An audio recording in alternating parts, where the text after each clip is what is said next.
and particularly about the tech industry. It's an industry that fascinates me because it really is going to be the backbone, if not already, of our society. And we need more women, more youngsters, shaping it through coding, program and design. Social media, as we know, is having an enormous impact in journalism too now, where leaders of nations are tweeting important announcements, people on the street starting revolutions.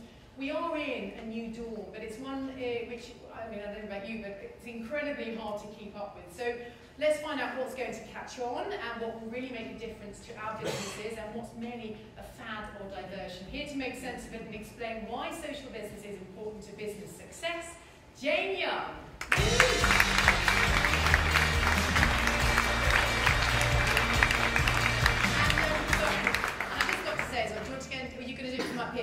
Jane's a technology entrepreneur, a founder of social business company Canby. She's one of the UK's most experienced social business consultants. She's helped brands like 3M, Dixon's Retail, Anglo American and Hiscox understand what social business means to them. Very warm welcome to you, Jane. Thank you very much.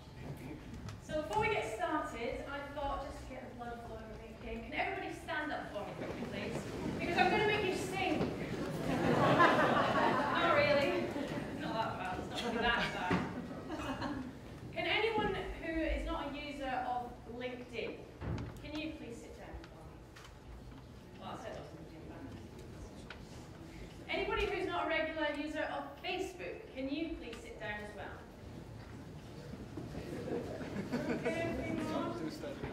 Okay, last one. Anybody who's not a regular user of Twitter, can you please sit down? Oh, we've got quite a lot of people standing, so give them a round of applause. However, you can sit back down and you do not get the prize because technology is not the point. In fact, the world is obsessed with tools. I mean, I would go to a hardware store, buy a hammer, and then ask whether I should put up shelves or fix a door. But we keep fixating on social media tools. Facebook, Twitter, LinkedIn, YouTube, despite the fact that they are actually just today's tools. And tomorrow, it might be something else. It is not a technology challenge that business is facing today. It's actually a human psychology challenge. Because a company could have the fanciest Facebook page in the world, tens of thousands of Twitter followers, zillions of views on their YouTube channel. And don't get me wrong, I'm not saying that won't deliver great business value, because it does, otherwise we wouldn't do it. But we must ask the question, are these efforts being underpinned by any real change beneath the surface?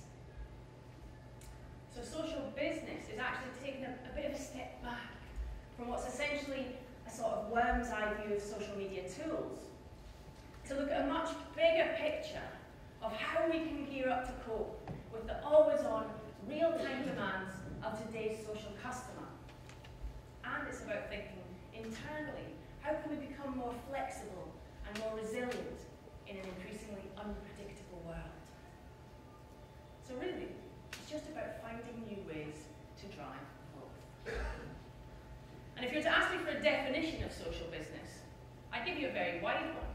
I just say that it's simply the practice of applying new knowledge that we have in process, in technology, and in workplace culture to solve business problems.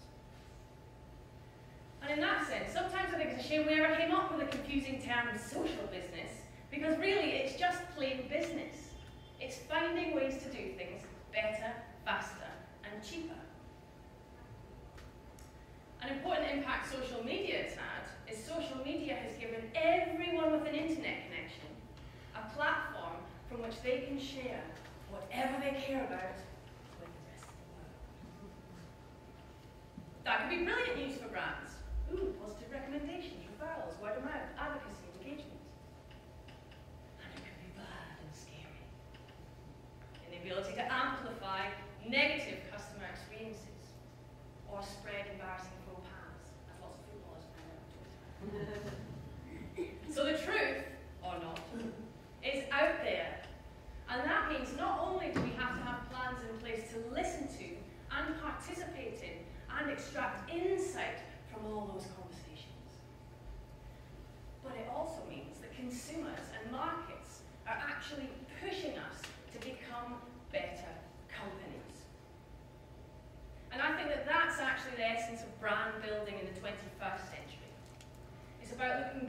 campaigns, beyond tools, beyond short-term thinking, at how we can actually change from the inside out to drive innovation.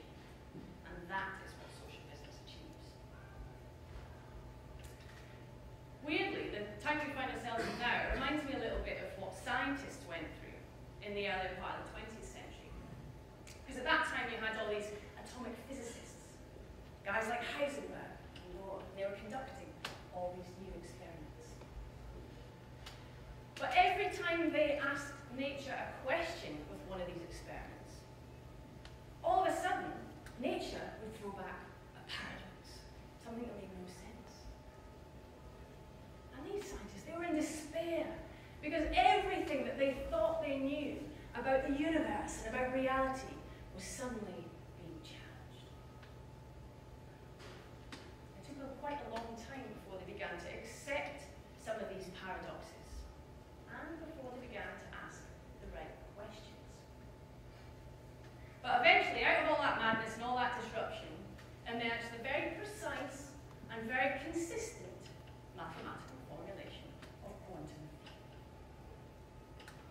But Heisenberg, he described this violent reaction to quantum theory because it demanded that they actually rethink space, time, object, cause and effect, pretty much everything that made up their experience of the world.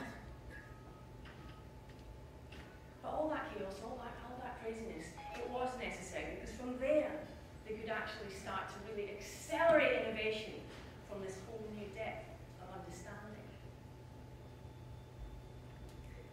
You've probably guessed the reason that I'm telling you that story is that the feelings that it describes are precisely the feelings that I'm seeing in businesses today. Just like those scientists, they had a set of beliefs and methods and ways of doing things that made perfect sense for ages, and then suddenly no longer worked.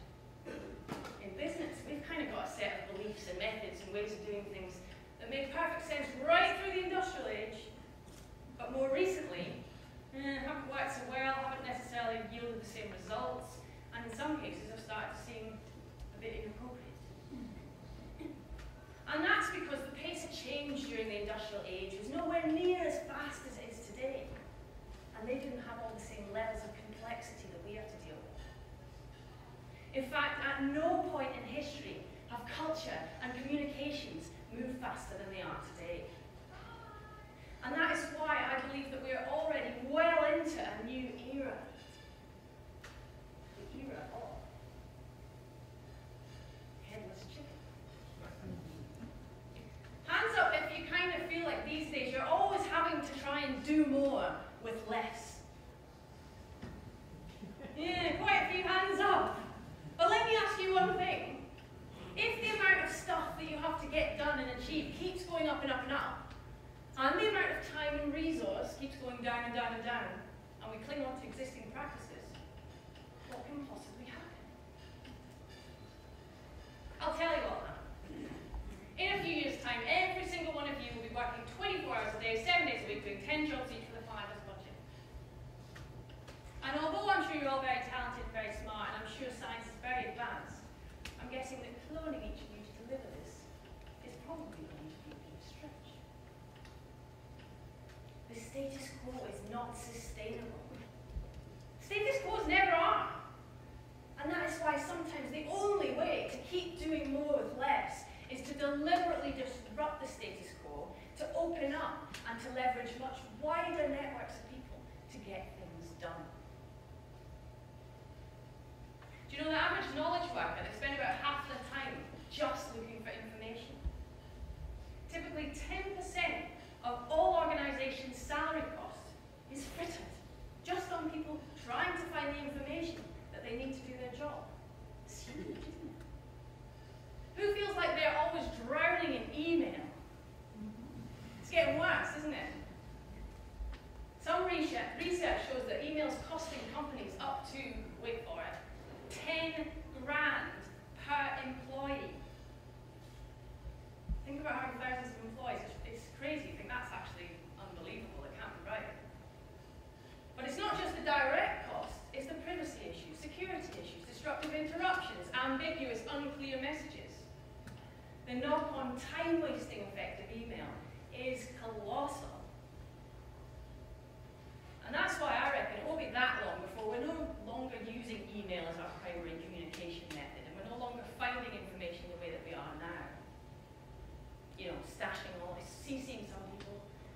excluding other people, stashing all our information in our private little box.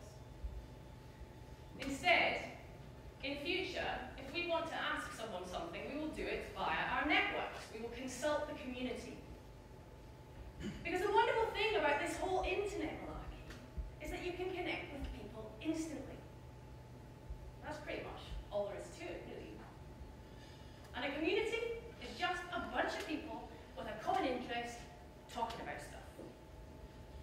So in future, if you're trying to create a plan or a new strategy or launch a new product or improve yourself in some way or engage customers in new ways, you will be able to log into your networks from home, from the office, from the beach. We shouldn't be so loud.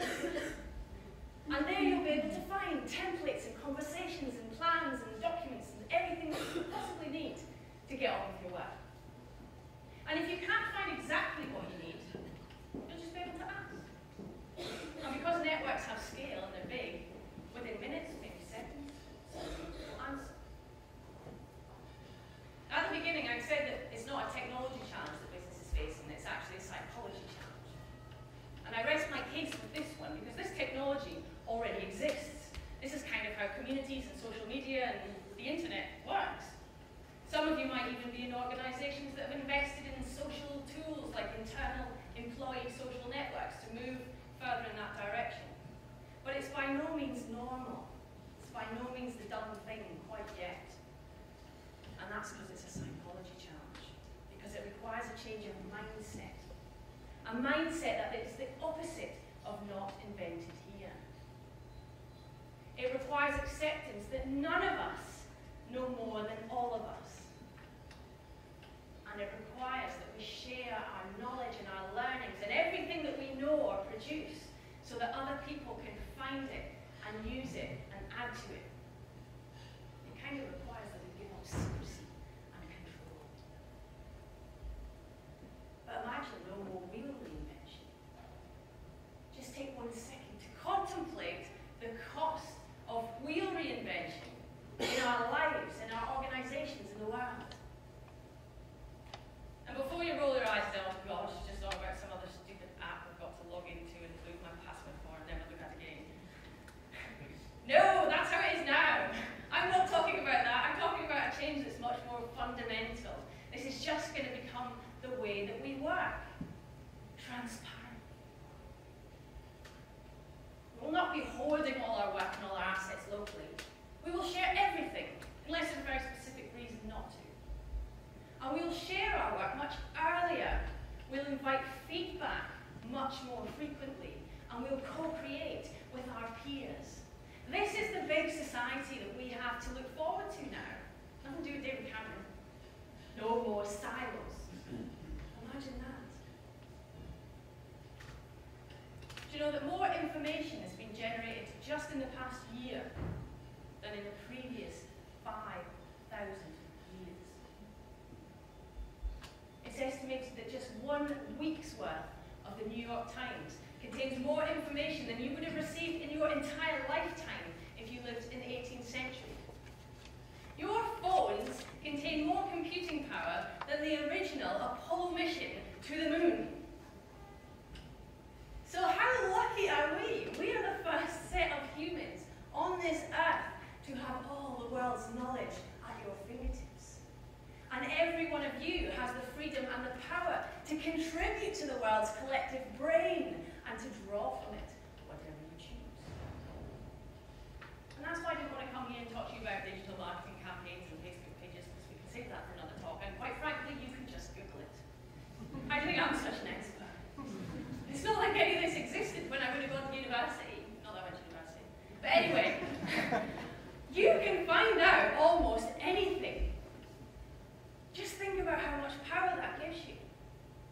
Power to change your own life, other people's lives, your organization, even power to change the world. But, in the words of the first Prime Minister of independent India and Spider-Man, I believe, with freedom and power come great responsibility.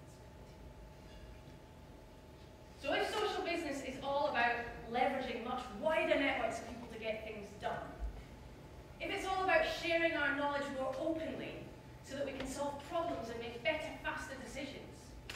And if it's all about kind of getting back to basics in many ways, the way we were supposed to interact as human beings, horizontally sharing useful and interesting things with our peers, then surely it's all of our responsibilities to contribute and to add value to those networks. I reckon the world is still seriously underestimating the power of networks, because networks, people online getting together, they have the scale, the diversity that no closed organisation can match. For example, there was a bunch of academics and industry experts who were struggling for 15 years to try and map the structure of an AIDS virus. And they just could not crack it, they couldn't suss it out. So as a last-ditch effort, there was a bunch of scientists from the University of Washington that decided to launch an online game called Folded. And that was quite a fun game. You could kind of play with these graphics, folding proteins in different shapes and scoring points. They had an answer to the problem that had stumped all scientists, academics, and industry experts for 15 years within 3 weeks. Just by playing this game, these online gamers, this army of human protein folders, had been generating tons of valuable data that gave the scientists everything that they needed to pull insights that would enable them to develop new proteins and protein prediction software and all kinds of things that I don't totally understand but are very cool. Another of my favourite examples of how loads of people doing something generates valuable data is quite an old case study now, but still the best. It's reCAPTCHA. You know when you're filling in an online form and it makes you type in those fuzzy letters and numbers to try and verify that you're a real person? Well, the guys who invented that one day had this epiphany. They were like, oh my lord, we've actually created something here that is wasting millions of hours of human brain power.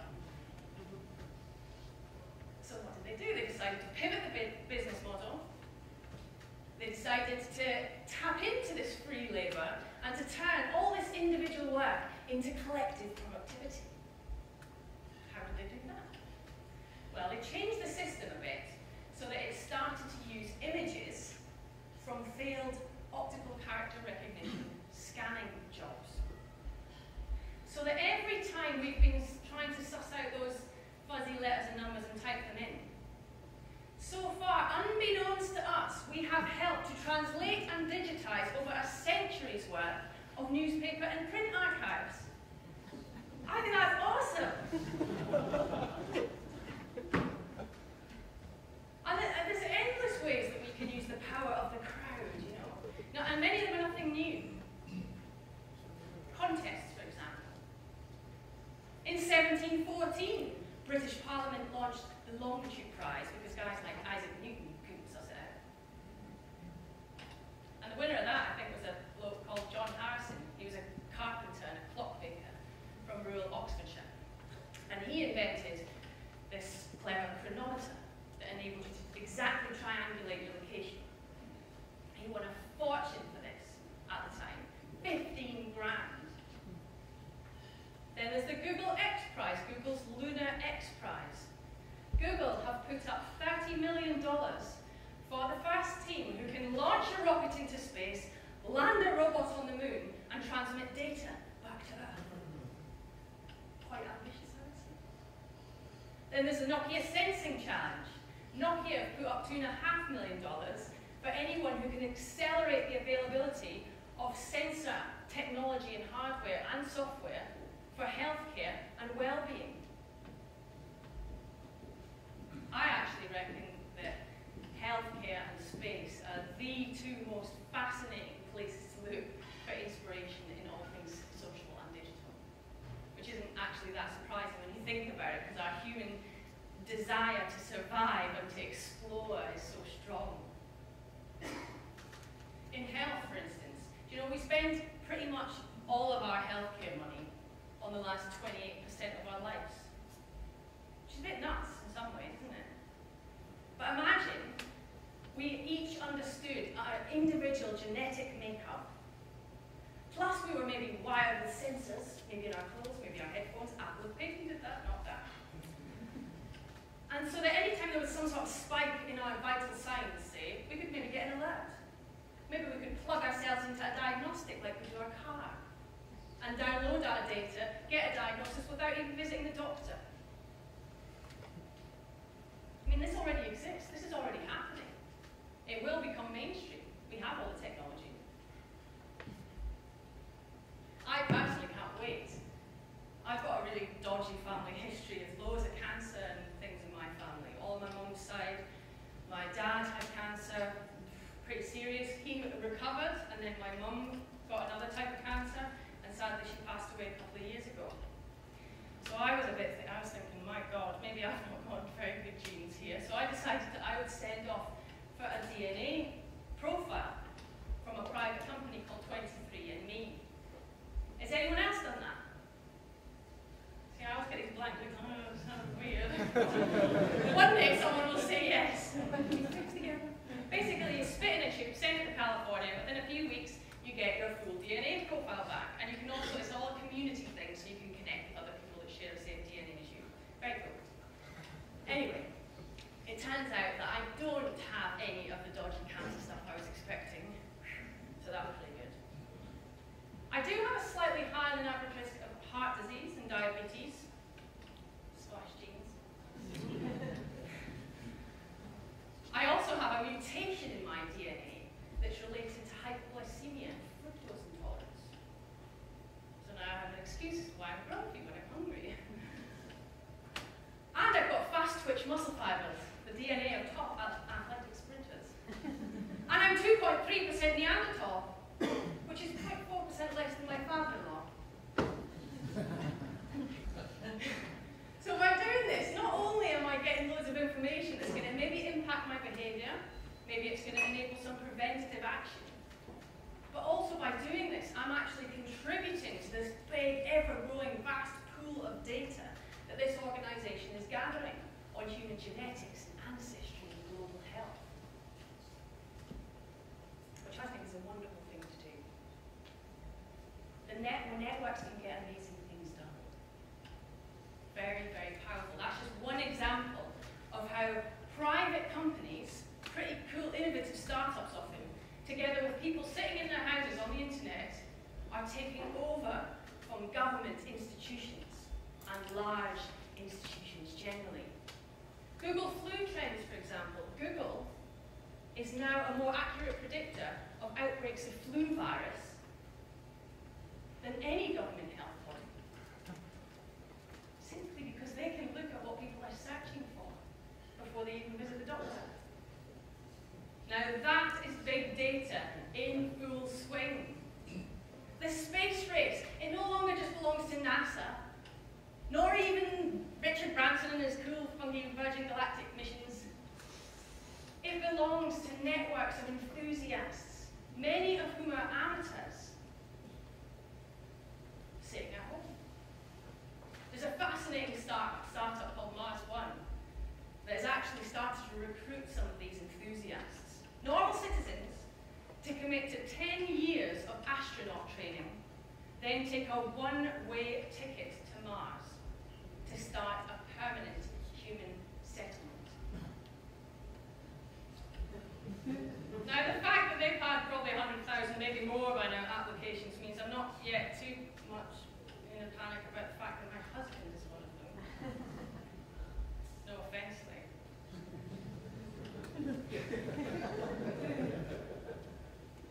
In fact, Robert, my husband, is a bit of a case study himself, to be fair. Right now, he's been working on this building, this altimeter for a rocket.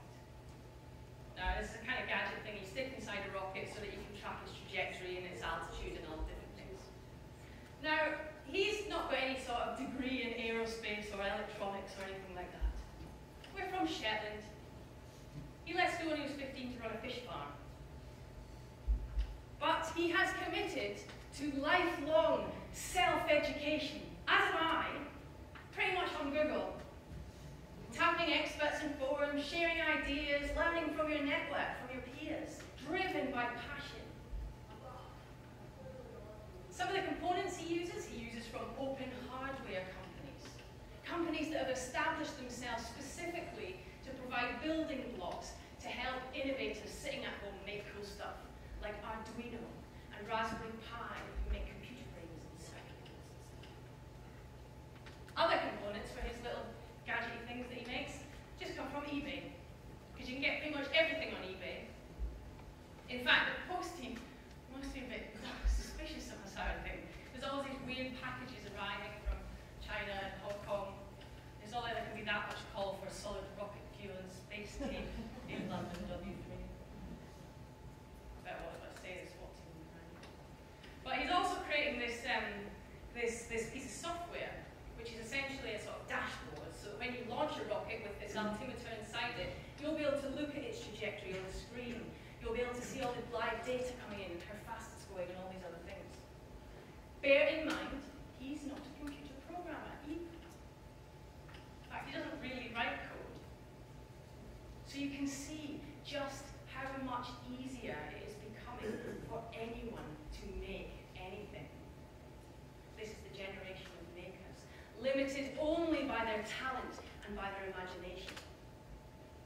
He's planning to get some of his components printed on 3D printers. There's a really cool one up on Kickstarter.com. Has anybody seen Kickstarter? It's a crowdfunding site where you post up projects and then you can ask the public to chip in to fund them. The printer he's had his eye on, he's probably going to be in his Christmas list, dream on, is they managed to raise $3 million on Kickstarter. So it's huge. So just think, what happens when anyone can make anything? How's that going to impact global manufacturing, distribution of goods, transportation, mass products versus niche, personalized products? Things are getting pretty interesting. We're no longer just in a world of open source software, which we've just about got our heads around. We're now in a world of open source hardware, where people can sit at home, they can make stuff, they can learn anything, they can fund their ideas to the tune of millions online through networks, and then they can distribute products online. They can get things manufactured through 3D printers sitting in their bedrooms. What's more, as individuals, we can form big global armies. I personally have used sites like Guru and Elance, which are huge global networks of all sorts of clever, talented people who are willing to do all kinds of things fairly cheaply, from writing to engineering. I've used them to build app prototypes and things like that. There's a booming industry of virtual assistants. I've actually started to experiment outsourcing parts of my life that I find a drag. You should try it. It's a great exercise in delegation and clarity of instruction as well. Because they're big networks of virtual assistants, online from Mumbai to Canada. I've got massive global teams I have. And they can do everything a PA can do remotely. Plus you've got folks sitting there with PhDs ready to write quite complex reports and do market research and all kinds of stuff. Sites like TaskRabbit are going great guns. TaskRabbit is an online community of these trusted, vetted people called TaskRabbits who'll do odd jobs for you. Whether it's, serve food at your party or fix your car. Any guesses what the most common household odd job is on TaskRabbit? Cleaning the oven. Not cleaning the oven, no, it's assembling IKEA furniture. The most prolific TaskRabbits are earning a living from this. They make thousands of dollars a month. So we as individuals, we can now be conductors of this big global orchestra. We can form big global supply chains. Now that is what I call consumer power. I've said for years, as individuals we kind of have the same tool as same toolkit as big organizations. Now it goes as far as to say, maybe we've got better tools than the big guys. Or at least we can work faster. So it's the big guys that are having to keep up with us. The smartest organizations, they know that. They get it.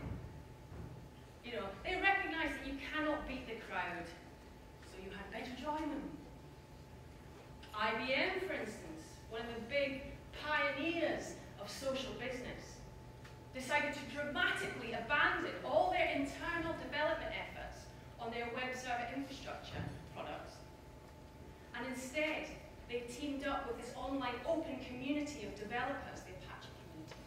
And those developers start to attack all the bugs and all the problems in the software, while IBM reaped the profits of all the complementary hardware and services.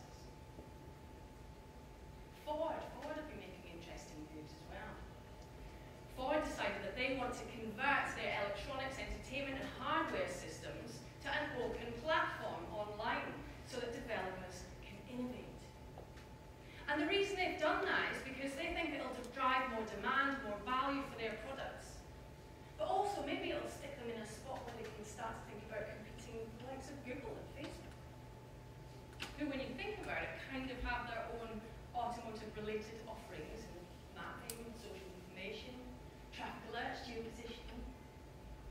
So you can see that a lot more organizations are going to move to kind of more of an Apple App Store, iTunes type model, where you have this core hardware product, like a phone or a car or an iPad, plus you have some kind of online platform or network or some sort of community that enables people to build cool complementary things that add value to that product, all while the company scales license and transaction revenues.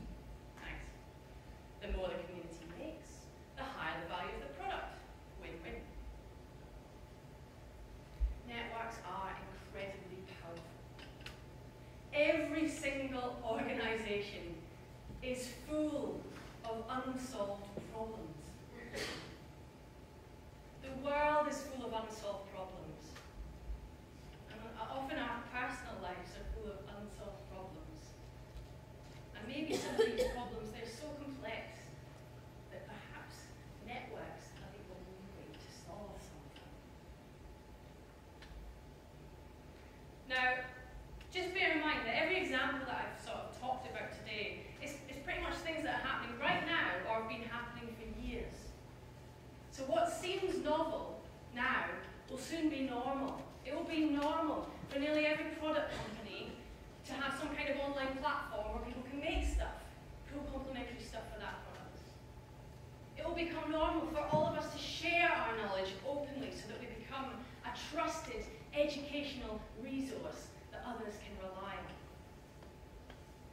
And it might even become normal for us to get a life away from screens, actually, and to leap off this relentless hard slog of an 8 to 10 hour day treadmill that we seem to insist on in our working lives. Possibly by outsourcing bits of our life that drag us down. Or possibly by just enabling us to work more effectively and efficiently.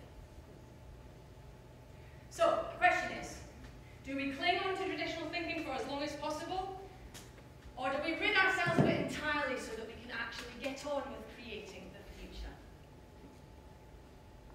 Because I reckon, I'm pretty sure that every single person in the audience today is, in your own discipline, a thought leader with vast expertise and imagination.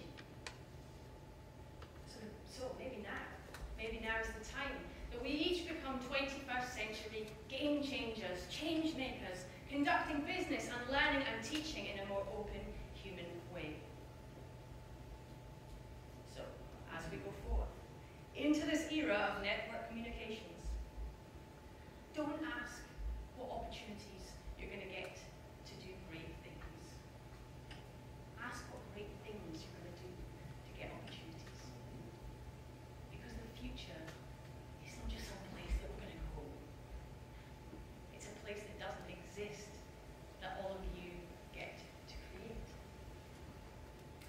Thank you very much.